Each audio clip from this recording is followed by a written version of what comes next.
from the first Trump administration to this one, just the ways in which he has enriched himself for his businesses. For example, in the first administration, he always stayed at Trump properties. Same thing now. And the Secret Service has to pay to house Secret Service at those Trump properties when he's traveling and staying at Trump hotels. Now it's just on a huge, bigger scale. From the crypto, the Bitcoin, to this plane, which it's my understanding that the Qatar, and I've talked about the plane from the Qatari plane. Not finalized. Not finalized yet. We heard that from DOD sources, and now the Qataris are saying we don't yet have a deal. What is it going to take to stop? What is it going to take? Like, when Democrats are always talking about how they're going to take back the House, I think you all are in a very position to do so, a good position to do so. But let's just say you take it back next November.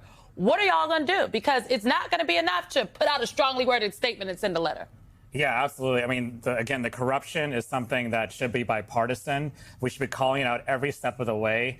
We should not get tired of calling it out. This is something that even Republicans I talk to are uncomfortable about. And so we have to continue hammering it. Privately uncomfortable. Because right now they keep talking about waste, fraud, and abuse, right? And how they're trying to root out corruption. And that's when they themselves are actually making corruption worse. They are actually taking advantage of the system. Trump is enriching himself every step of the way. The only thing that's different from the first term is he got better at it this time. And so we have to call it out, and we have to fight against this notion that they want to root out race, fraud, and abuse. It's just not true.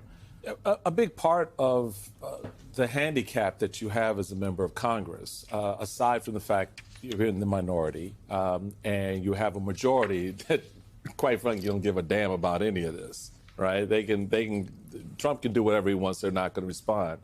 But the fact that you don't have the inspectors generals in the various departments and agencies that are impacted by a lot of this grift, you don't have people in place who were in the last administration who would see something like this and respond publicly or at least in their job refuse to play along.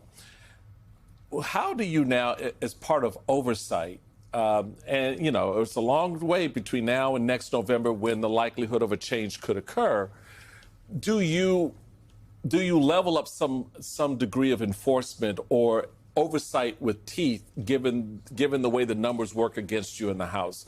Is it just the public projection and rhetoric that you put out in front of the public, or is it holding investigations? What do they call them? They're not mock investigations. Shadow investigations. How do you see that working, particularly given that you're now going to have, you know, a little bit of the politics on the Democratic side for, you know, oversight, ranking member, et cetera? Yeah, all of the above. I mean, we can't be afraid to think outside the box. We have to do everything possible. We're starting to have shadow hearings outside of D.C. We're starting to do more sort of internal investigations. We're supporting the litigation on the outside. It's all of the above. We have to do everything right now. We cannot wait until next November in the midterms because they're just going to continue to do this, right? And the damage might be irreversible. By the time we have the ability to subpoena people, it may be too late in some instances to reverse some of the damage.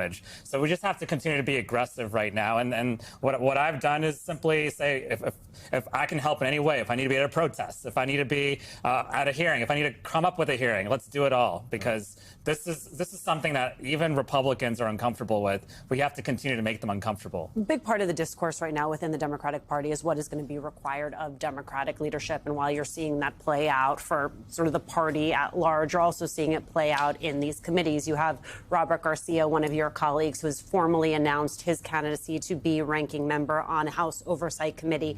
There are a number of other names in the mix, including Jasmine Crockett of Texas. Have you decided who it is that you will be supporting, and what are you really looking for? Like, what do you think is required? What is the right profile for the person who's going to have what is now one of the single most important jobs in the U.S. House of Representatives? Yeah, absolutely. I mean, yeah, I don't know who all's running yet, so once I get the final list, I'll make a decision. But with that said, I think all the people who have put their name in the ring are good people. I don't think we're one oversight ranking member away from fixing what's wrong in the party or, you know, being able to have a powerful message. How much people want to see Democrats fight, and given that one of the places you have to fight is who is your fighter? Who's your fighter? Yeah, no, they all need to be fighters. That's going to be my number one criteria: is who's going to push back, force forcefully and convince not just the Democratic base, but also the people on the Republican side, maybe Trump voters who are uncomfortable with what's going on, convince them that what's going on is wrong, show them the corruption, demonstrate